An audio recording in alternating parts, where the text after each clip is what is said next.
La madrugada del 16 de septiembre de 1810, el cura don Miguel Hidalgo y Costilla convocó al pueblo de Dolores Hidalgo a través del repique de las campanas de su iglesia a levantarse en armas en contra del dominio de los españoles. El periodo de nuestra historia conocido como la Guerra de Independencia empieza, estrictamente hablando, la madrugada del 16 de septiembre de 1810, cuando el padre Miguel Hidalgo da el llamado Grito de Dolores, y termina el 27 de septiembre de 1821, 11 años después, con la entrada triunfal del ejército trigarán encabezado por Agustín Iturbide y Vicente Guerrero, a una jubilosa Ciudad de México.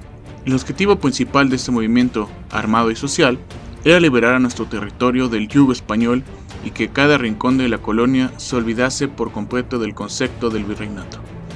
Con esto se celebran 209 años del inicio de la independencia de México, hoy en el 2020. En todas partes de nuestro país se celebran múltiples eventos para conmemorar el inicio de nuestra lucha de independencia, con una serie de celebraciones conmemorativas, fuegos artificiales, ferias y un evento masivo donde vivamos todos estas fiestas patrias y gritemos ¡Viva México! ¡Viva México! ¡Viva México!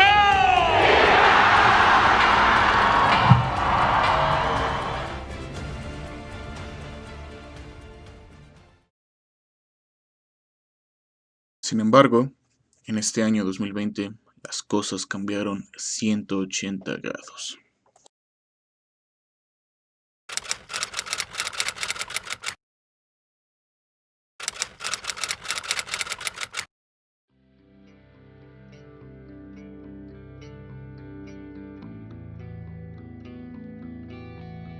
En diciembre del 2019 hubo un brote epidémico de neumonía de causa desconocida en Wuhan, provincia de Hubei, China, el cual, según afirmó más tarde Reporteros Sin Fronteras, llegó a afectar a más de 60 personas el día de ese mes. El 31 de diciembre, el Comité de Salud Municipal de Wuhan informó a la Organización Mundial de la Salud, la OMS, que 27 personas habían sido diagnosticadas con neumonía de causa desconocida, habiendo 7 en estado crítico. La mayoría de estos casos eran trabajadores del mencionado mercado de Wuhan.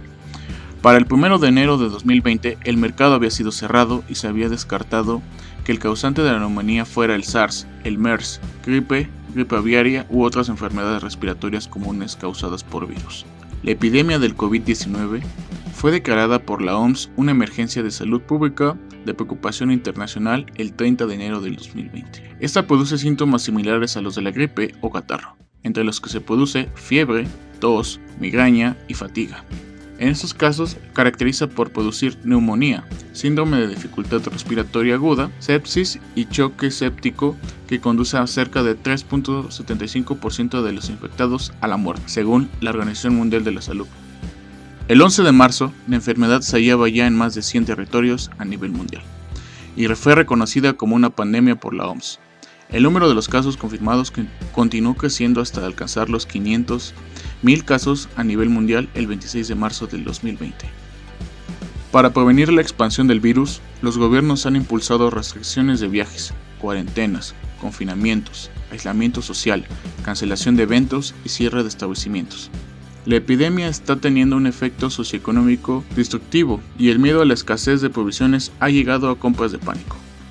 El 28 de febrero a primera hora de la mañana, Hugo López-Gatell Ramírez, subsecretario de Prevención y Promoción de la Salud mexicana, anunció el contagio de un hombre de 35 años en la Ciudad de México que recientemente estuvo en Italia, siendo así el primer caso confirmado de la COVID-19 en nuestro país. Ante la pandemia de coronavirus, algunos mandatarios estatales decidieron cancelar las festividades para evitar los contagios, mientras que otros decidieron hacerlas a distancia. El confinamiento por la pandemia de coronavirus ha ido afectando diversos aspectos de la vida diaria de México y el mundo. Uno de estos son los eventos masivos y los festejos tradicionales del país, entre los que se destacan las fiestas patrias. Por ello, en el municipio de Huehuetoca solo se llevó a cabo una ceremonia cívica del 16 de septiembre, donde participaron diferentes cuerpos de seguridad de nuestro municipio, el honorable Cabildo y nuestro gobernador municipal, José Luis Castro Chimal.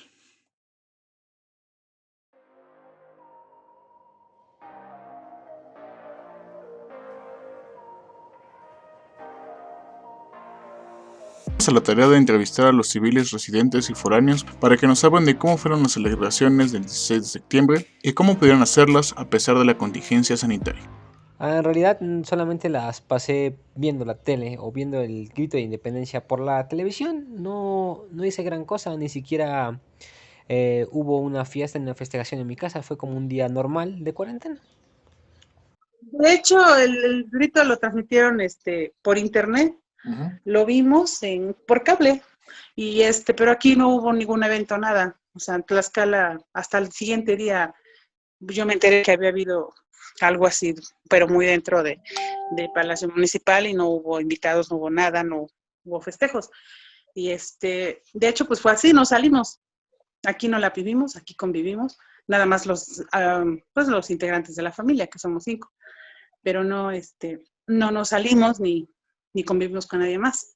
Nos festejamos aquí, cantando y bailando. Bueno, regularmente aquí se hacía un pozole, comida, y ahorita pues dependiendo de esta cuarentena, de esta pandemia, lo único que se hizo pues es ir a trabajar. Okay. Sí, y no salir. Creo que fue como siempre, porque mi mamá en las fiestas patrias siempre cocina ya sea pozole o chiles en nogada, y hacemos una comida familiar. A veces hay invitados, pero no suele ser así que fue normal para mí. Hace un año, las celebraciones del 16 en Huehuetoca fueron las tradicionales, con la asistencia de múltiples grupos de gente, bandas en vivo y fuegos pirotécnicos. Sin embargo, este año tuvo que ser distinto, debido a la contingencia sanitaria ocasionada por la COVID-19. Por ello, entrevistamos al coordinador de medios, Francisco Gómez, el cual nos hablará de cómo fue la transmisión de dicho evento por la plataforma de Facebook Live. Sí, bueno, te voy a contar cómo fue. Nosotros preparamos ese video que ustedes vieron, lo grabamos un día antes. Tuvimos como el ensayo general, y estuvimos igual generando clips, estuvimos pues generando las líneas que se iba a decir. Bueno, el discurso ya lo tenían preparado, solamente pues cómo entraban, cómo iba a ser el seguimiento, cómo iban a estar las cámaras. Eso lo hicimos un día antes fue la ceremonia, y nosotros nos aventamos ese día entero, y al otro día en hacer pues el video como tal lo vieron en la transmisión de Facebook, un live que pues agradable, no recuerdo exactamente cuál fue el máximo de visualizaciones que tuvimos, pero las últimas que yo vi directamente traíamos como 700, 800 espectadores, no estoy seguro, no te voy a dar un dato erróneo, pero la verdad es que muy bien, la gente como que sí se esperaba eso, se esperaba que no se perdiera la tradición, y muy genial. Así fue más o menos cómo se decidió y cómo lo grabamos. Ya que hemos hablado de las plataformas sociodigitales, es importante ver cómo y por qué medios el ayuntamiento informó a la población acerca de las medidas para combatir la COVID-19. Nosotros en la Dirección de Comunicación Social utilizamos las 3 redes sociales que mayor penetración tienen, y que digamos que son con las que más ocupamos, que viene siendo Facebook, Twitter, Instagram. Tenemos también ahí esfuerzos por lo que es la página web. Solamente lo que no nos metimos es YouTube, por el tema de lo complicado que es difundir un mensaje, y menos si no hay como un tema de pauta o no le estás metiendo ahí dinero en promocionar algún tipo de video. Y básicamente fueron esas 3 las que estuvimos utilizando. Como mencionamos anteriormente, los eventos masivos fueron afectados por la contingencia. Por ello, entrevistamos al secretario técnico de la Administración Pública de Huehuetoca para que nos hablara de qué eventos fueron cancelados producto de la COVID-19. Bueno, de entrada no se llevó a cabo los eventos, dado que pues por la situación que hoy se tiene, no nada más a nivel local, sino a nivel nacional y a nivel mundial, lo que es el COVID-19. Y esto pues se fue con el fin de evitar la propagación del mismo. Como todos los años en el municipio de Huehuetoca, se hace una celebración patronal llamada Expoferia, la cual congrega a cientos de asistentes al recinto ferial para ver bandas en vivo, muestras culturales, bailes típicos de las diferentes regiones del país, múltiples antojitos y comidas mexicanas. Y, para cerrar, festivales de música del género ska, rock y banda o alterados. Sin embargo, estos no se efectuaron a pesar de que ya había una cartelera ya publicada y una fecha establecida, así que cómo se rescató el dinero nos comentará el señor Mario Herrera. Ya había una cartelera previa porque hay grupos que por su investidura y por lo saturado y más en esas fechas, pues se tienen que ir contratando inclusive hasta un año antes, entonces todo esto se debe de prever con muchísimo tiempo de anticipación, y a pesar de que se dieron los anticipos con algunos de ellos, bueno, no se recuperaron, pero sí en convenio con ellos mismos se quedó que una vez pasando esta situación se volvería a retomar, o sea, solidariamente todos se sumaron, aquí no hubo que alguien se opusiera, sino todo lo contrario, es algo que, bueno, pues se agradece a los empresarios que se dedican a lo que es la música, tuvieron a bien apoyar también esta situación. Sabemos que financieramente esto repercute y viene y ayuda a lo que es la administración pública, toda vez que los gastos que se erogan en esa son gastos propios, no hay financiamiento, por lo tanto sí viene a ayudar. Sin embargo, déjame decirte que a pesar de lo que ayuda en evitar el gasto, son rubros que se ocupan y se atienden más, en este caso, en la situación de la prevención, por la difusión, los gastos que se erogan para apoyo a la misma ciudadanía. Es decir, pues hablar de algún ahorro, no, porque fue empleado precisamente para ir apoyando la situación del COVID, ¿no? Asimismo, no solo fueron afectadas las actividades culturales, los eventos masivos y las celebraciones por la COVID-19, sino que también las clases presenciales fueron suspendidas y pasaron a realizarse en línea, por medio de las plataformas como Zoom, Classroom y más recientemente Teams de Microsoft. Por lo tanto, entrevistamos a estudiantes de nivel preparatoria y nivel licenciatura para que nos hablara acerca de este cambio. De manera estudiantil ha afectado en que las clases, por obvias razones, ya no son presenciales. Y por una parte, a beneficiarme, porque al estar en mi casa me concentré más en otras cosas que quería, como, no sé, otras actividades como hobbies y algunas otras cosas que no había tenido tiempo antes por estar tanto tiempo fuera en la escuela y eso. Y por otro lado, fue de cierta manera malo porque las clases empeoró su ritmo y su manera de enseñar, considerando que muchos profesores no saben cómo usar las redes sociales, así que sus clases no eran tan eficientes.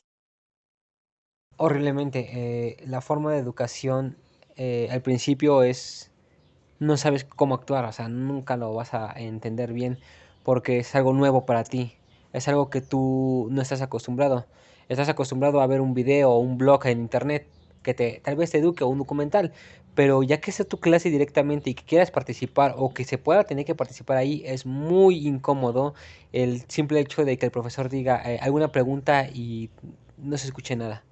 A diferencia que en clase, al menos el profesor te insistía en que participaras, con una mirada te insistía, te decía participa o así. Aquí no, aquí la pantalla solamente te habla. Y también en el hecho de los propios horarios. En los horarios, por ejemplo, en mi caso es mi reloj biológico me hace levantarme temprano desde las mañanas para poder ir a tomar el transporte. Mientras que en este momento me duermo o duermo de más por no tener esa presión, por no tener presente eso de poder salir de mi casa, sino que estoy en mi casa y te levantas, ya pasó la hora de clase, llegas tarde a la clase, pero no hay problema. Estas plataformas han reportado fallas. Los entrevistados nos hablarán acerca de su experiencia de estas plataformas y cómo les ha afectado en su vida académica. En primer lugar, que los profesores no están capacitados o no se dan el tiempo de aprender a usar algunas aplicaciones para dar clases como Edmodo o, por ejemplo, Google Meets, no aprenden la manera correcta de usarlo, además de que también muchos otros imponen demasiadas tareas por hacer pensando que como tenemos tanto tiempo libre estando en la casa, las podemos hacer todas, cuando en realidad deberían de organizarse más en ponernos tareas y otras actividades. El uso de la misma tecnología no la sabemos ocupar como se debe, o las mismas herramientas te limitan mucho al profesor y a los alumnos para poder explicar aquí y acá.